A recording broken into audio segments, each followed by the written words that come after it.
Hey everyone, Kunik here, back with a few D&D horror stories for you today. And these two stories revolve around DMs that lack creativity, which, considering their occupation, is a little ironic. Anyhow, with that all said, let's roll for initiative and begin the stories. Story number 1. You have to sleep as a group. It's the rules. Short, but sweet. Didn't happen to me, but a friend. So this is a secondhand horror story. She's been playing RPGs for a few years, but had never tried D&D.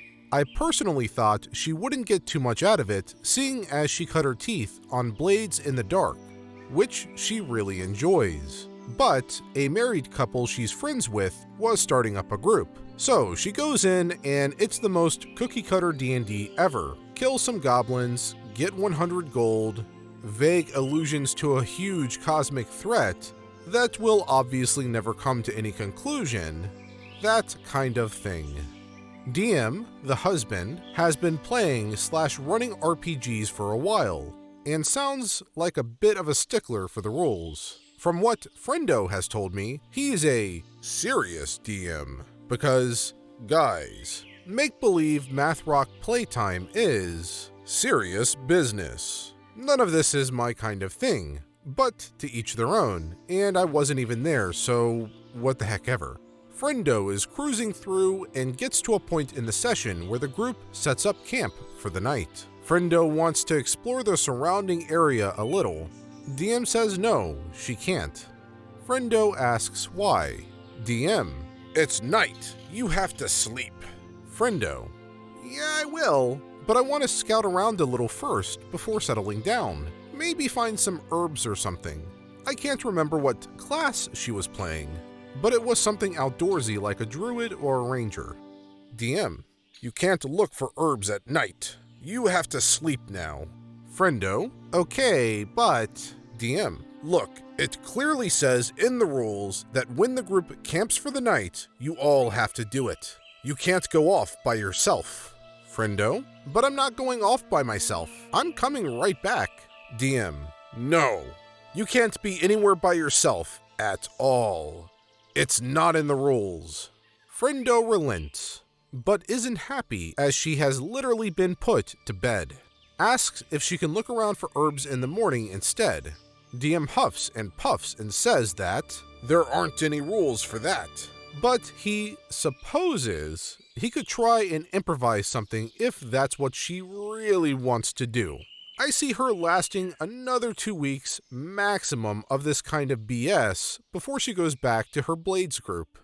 I legitimately don't see why the DM was being like this. Yes, it might not have been in the rules, but all he has to do is just have her roll for survival or something, when she's looking around for herbs and call it a night. It's not like he really has to be all that creative with it. He could just say she found some herbs and ask her what type of herbs she was looking for and let her know she succeeded or not. Yeah, I don't quite see the reasoning behind why he's acting like this. All right, onwards to story number 2. A good foe once is a good foe forever.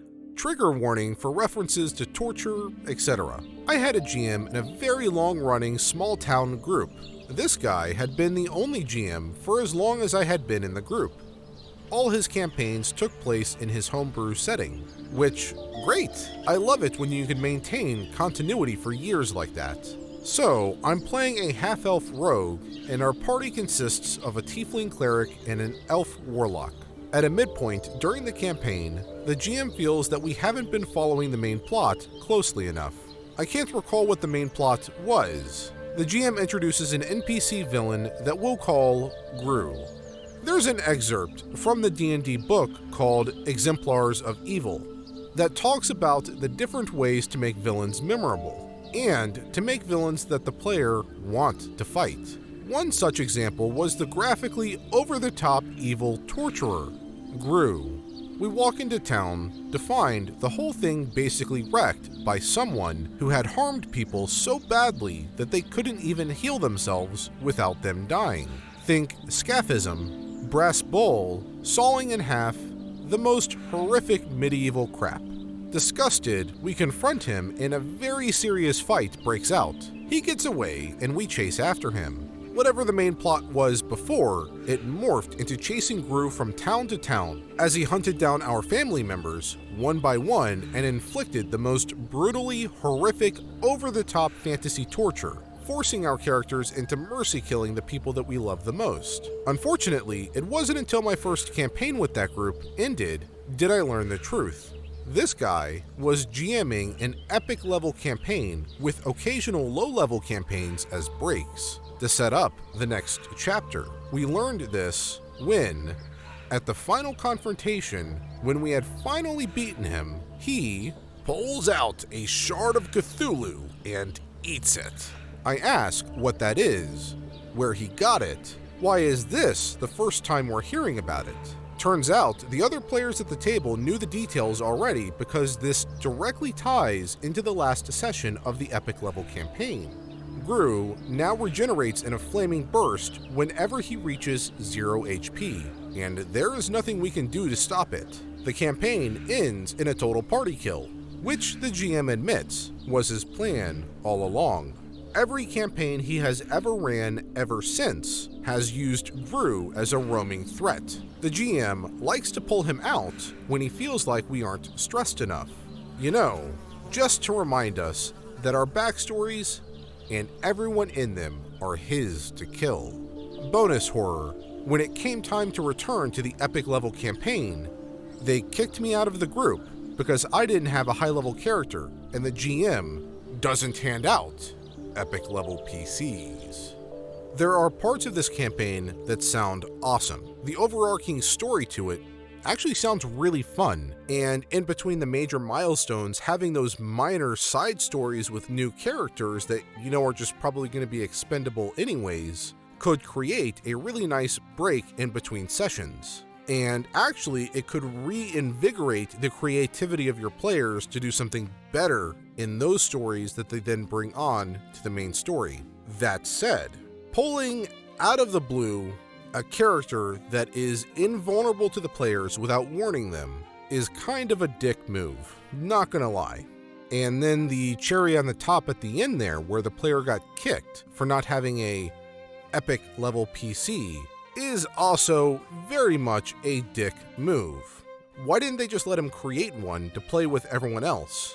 He's already invested the time into the group, he kind of deserves it at that point. Yeah, the mentality of that group is kind of backwards.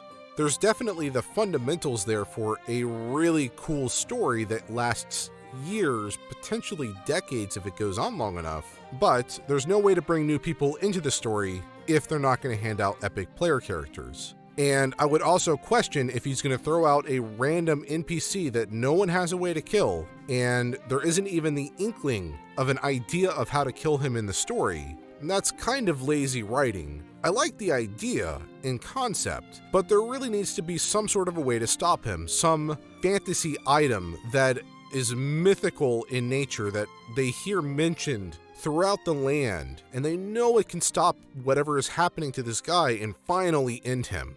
But they need to find it first, and that could create its own adventure unto itself that would be a lot of fun. But nope, screw that, he's just immortal. Have fun suffering. Anyhow, that's all for today's stories. If you liked them and you want to see more videos just like this, be sure to hit that subscribe button and bell notification icon to be notified of my future videos. As always, the source of the stories are in the description below, and while you wait for those future videos, here are a few related videos that you can watch from my channel in the meantime.